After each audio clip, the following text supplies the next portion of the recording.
करने वालों का साथ जो है वो भगवान भी देते हैं। कहने का मतलब है ना, अगर आप पूजा के साथ साथ अगर मेहनत भी करेंगे ना तो भगवान आपको आपकी पूजा के फल से ज्यादा देंगे, क्योंकि भगवान को भी जवाब देना पड़ता है। अगर आप सिर्फ पूजा करोगे और मेहनत नहीं करेंगे ना तो भगवान को भी इंसान की तरह सभी को जवाब देना पड़ता है कि भगवान वो सिर्फ पूजा कर रहा है लेकिन एक बंदा मेहनत कर रहा है उसको कुछ नहीं दे रहे हैं। तो भगवान भी अपने भक्तों का तभी हेल्प करते हैं जब आप मेहनत कर रहे हैं, तो ताकि भगवान को भी एक तथ्य मिल जाए कि मेरा भक्त भी मेहनत कर रहा है इसीलिए मैंने उनको दिया है। चीजों को समझिएगा, बहुत डीपली बहुत बड़ी बात बोल रहा हूं।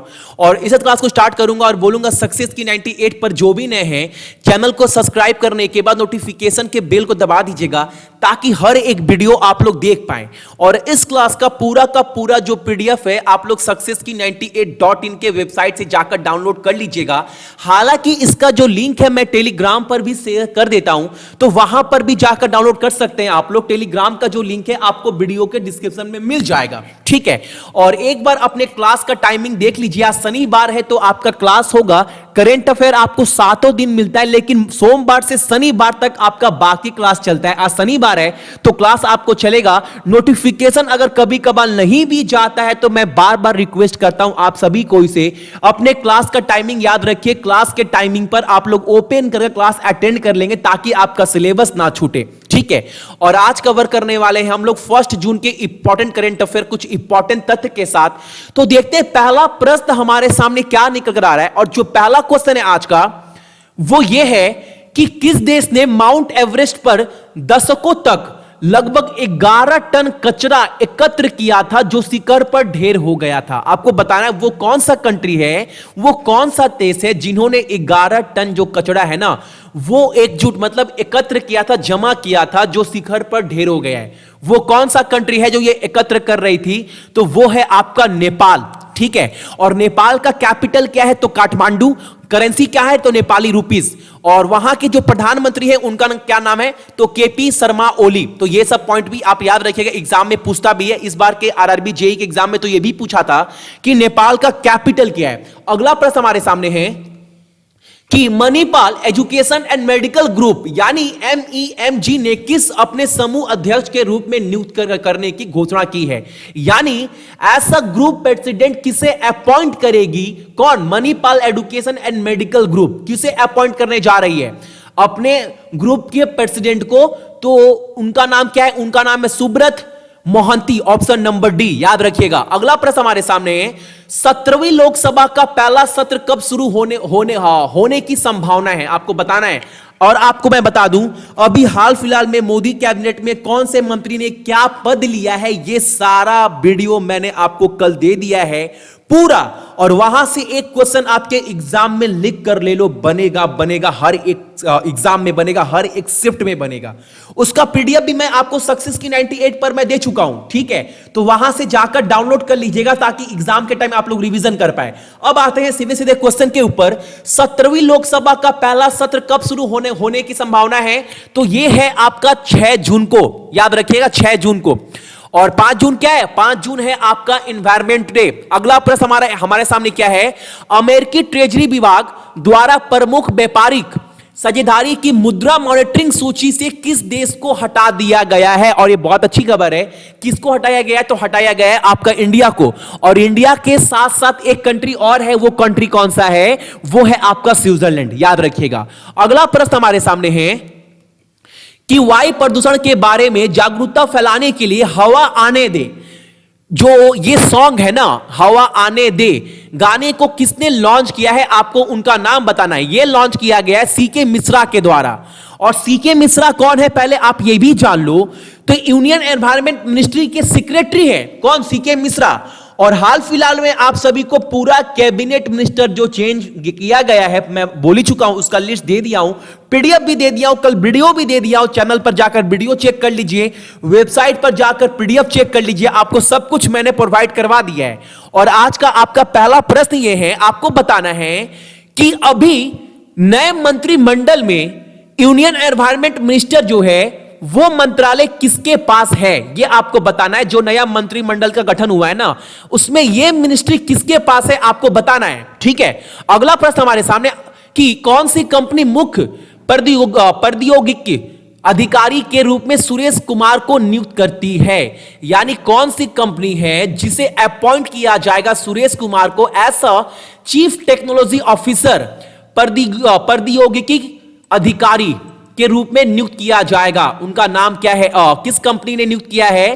तो वो नियुक्त किया गया है आपका वॉलमार्ट के द्वारा, ऑप्शन नंबर ए। और एक बात मैं आप सभी को बता दूं, वॉलमार्ट जो है वो कहां का कंपनी है, किस देश का कंपनी है? तो वो है यूनाइटेड स्टेट अमेरिका।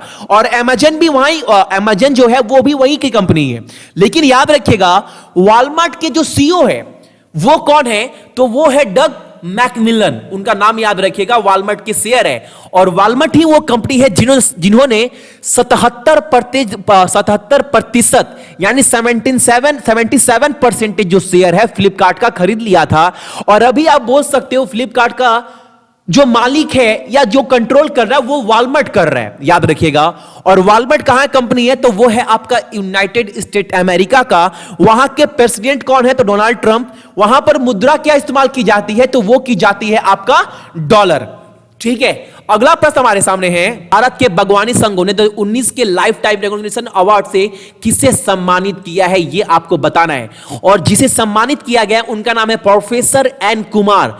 और जो प्रोफेसर एन कुमार है ये वाइस चांसलर भी है, कहां के? तमिलनाडु एग्रीकल्चर यूनिवर्सिटी के, याद रखिएगा। ठीक है, तो लाइफ टाइम रिकॉग्निशन अवार्ड से किसे सम्मानित किया गया है? तो वो सम्मानित किया गया है प्रोफेसर एन कुमार को।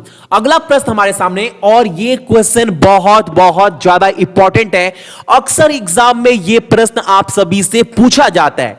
रैंक याद रखिएगा इस क्वेश्चन का, आपसे पूछा है कि वर्ल्ड कॉम्पिटिटिवनेस रैंक में इंडिया का रैंक क्या है 2019 में, याद रखिएगा। तो जो इंडिया का रैंक है वो है आपका 43 नंबर। अब आपके माइंड में आ रहा होगा भैया टॉप पर कौन सा कंट्री है वर्ल्ड कॉम्पिटिटिवनेस रैंकिंग में? तो टॉप पर जो कंपनी है वो है आपका सिंगापुर। और सिंगापुर में मुद्रा क्या इस्तेमाल की जाती है? तो सिंगापुर डॉलर। और वहां के राष्ट्रपति कौन है? तो वो है हलीमा याकूब। और वहां का कैपिटल क्या है? तो सिंगापुर सिटी। ठीक है, अगला प्रश्न हमारे सामने, फ्रेंच ओपन 2019 में एक मैच जीतने वाले सबसे उम्र दराज व्यक्ति कौन बन गए हैं? आपको उनका नाम बताना है। और फ्रेंच ओपन 2019 के मैच जीतने वाले सबसे ज्यादा उम्र के व्यक्ति का नाम है इवो कार्लोविक। और ये किस कंट्री से है? तो ये भी याद रखिएगा क्रोएशिया से। और क्रोएशिया का कैपिटल क्या है? तो जैग्रेब। और वहां का मुद्रा क्या इस्तेमाल किया जाता है? तो क्रोएशियन कुना। और वहां के प्रधानमंत्री का नाम क्या है क्रोएशिया का? तो एंड्रेस पेलेनकोविक। उनका नाम भी याद रखिएगा, एग्जाम में आपसे पूछ भी रहा है और पूछता भी है। और मैं बार बार बोलता हूं ये सब चीज आपको याद नहीं करना है। अगर आप डेली सुबह 4:30 बजे वाला करंट अफेयर सक्सेस की 98 का फॉलो कर रहे हैं तो ये सब चीज आपके दिमाग में बैठ जाएगा। ठीक है, चलो अगला प्रश्न है, पुरुषों के क्रिकेट विश्व कप 2019 को मनाने के लिए आईसीसी द्वारा इनमें से कौन सा अभियान शुरू किया गया है? यानी एक इनिशिएटिव या बोल सकते हो अभियान शुरू किया गया है आईसीसी के द्वारा, जिसमें क्या है ना, उस अभियान का नाम बताना है। तो पहले आप अभियान का नाम जान लो क्या है। अभियान का जो नाम है वो है क्रियो, ऑप्शन नंबर डी। अब ये अभियान है क्या, ये इनिशिएटिव है क्या? इसके अंदर क्या है, पूरे विश्व भर में 460 मिलियन लोग जो है वो क्रिकेट खेलते हैं, ये बोला गया है। और उन लोगों को बोला गया है क्रिकेट को बढ़ावा देने के लिए वो कैसे खेलते हैं, कहां पर खेलते हैं, किस तरह इंजॉय करते हैं क्रिकेट को, वो सब वीडियो जो है इस योजना में बोल सकते हो, ये इनिशिएटिव में बोल सकते हो, या फिर बोल सकते हो इस अभियान में वो वीडियो लोग बनाकर शेयर करेंगे ताकि लोगों को और ज्यादा क्रिकेट खेलने के लिए उत्साहित किया जा सके। ठीक है, तो ये जो अभियान है शुरू किया गया है आईसीसी के द्वारा। ठीक है, और आईसीसी का हेडक्वार्टर कहां पर है ना, ये आपको कमेंट कर कर बताना है। ये आज का आपका दूसरा प्रश्न है। अगला प्रश्न हमारे सामने है, यूरोपिया लीग फाइनल जो है वो किसने जीत लिया है? और ये किस गेम से रिलेटेड है? तो ये जो है भैया वो फुटबॉल से रिलेटेड है। और ये जो खिताब जीता है वो जीता है चेल्सी ने, ऑप्शन नंबर बी। अगला प्रश्न हमारे सामने है, भारतीय हॉकी टीम पुरुषों और महिलाओं को अगले 5 वर्षों के लिए किस राज्य द्वारा प्रायोजित किया जाएगा? यानी अगले 5 साल तक हॉकी जो टीम है ना, मेन और वोमेन दोनों टीम को कौन सी स्टेट जो है वो स्पॉन्सर्ड करेगी? तो वो स्पॉन्सर्ड किया जाएगा उड़ीसा के द्वारा। और उड़ीसा के सीएम कौन है? नवीन पटनायक, अभी हाल फिलहाल में जीतकर फिर से सीएम बने हैं। और वहां के जो राज्यपाल है वो है गणेशी लाल। और उड़ीसा का जो कैपिटल है वो क्या है? भुवनेश्वर। तो ये पॉइंट भी आप लोग याद रखिएगा। अगला प्रश्न हमारे सामने है, स्मार्ट सिटी एक्सपो में सर्वश्रेष्ठ स्मार्ट सिटी पुरस्कार श्रेणी में विजेता घोषित किसे किया गया है? कौन से शहर को सर्वश्रेष्ठ स्मार्ट सिटी पुरस्कार से सम्मानित किया गया है? कहां पर? स्मार्ट सिटी एक्सपो जो आपका प्रोग्राम हुआ था उसमें, तो जिसे सम्मानित किया गया सर्वश्रेष्ठ स्मार्ट सिटी से, वो किया गया आपका पुणे को। Option number B is the correct answer of this question. तो ये थे आपके कुछ 13 क्वेश्चन आपके 1 जून के, और इसका सारा का सारा पीडीएफ आप लोग जाकर डाउनलोड कर लीजिएगा सक्सेस की 98.in से। और एक बात, ये पीडीएफ डाउनलोड करने के साथ साथ जो कल मैंने क्लास दिया था आप सभी को, जितने भी मंत्रिमंडल में जितने भी पद मिले हैं लोगों को हर एक अलग अलग मंत्रालय के लिए, उसका पीडीएफ भी डाउनलोड कर लीजिएगा, निवेदन है, क्योंकि उससे हर एक शिफ्ट में हर एक एग्जाम में क्वेश्चन आपका बनना तय है, निश्चित है। तो वो पीडीएफ भी आप लोग डाउनलोड कर लीजिएगा ताकि आपके माइंड में वो चीज रहे। सो जितने भी मेरे भाई बहन देख रहे हैं सभी को बहुत बहुत गुड मॉर्निंग, आपका दिन बहुत अच्छा हो। और अपने साथ साथ अपने मम्मी पापा का भी आप लोग ख्याल रखिएगा, ठीक है? चलिए।